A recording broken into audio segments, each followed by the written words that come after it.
ఒకసారి ఇంద్రుడు మారువేషంలో కర్ణుడి వద్దకు వచ్చి కవచకుండలాలు ఎందుకు దానంగా తీసుకున్నాడో తెలుసా? కర్ణుడు పుట్టుకతోనే కవచకుండలాలతో పుడతాడు.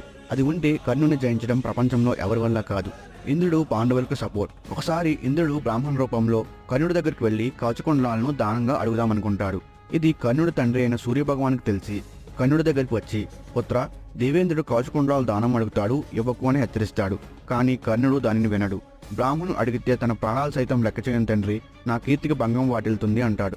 తర్వాత దేవేంద్రుడు బ్రాహ్మణ రూపంలో వచ్చి కవచకుండలాలు దానం అడుగుతాడు. కర్ణుడు అతను ఇంద్రుడని పసిగట్టి ఇలా అంటాడు, దేవేంద్ర, ఈ కవచకుండలాలు ఇస్తే శత్రువుల బారిన పడతాను, కావున దీనికి బదులు నాకు ఏదైనా దివ్యాస్త్రం ఇవ్వు అంటాడు.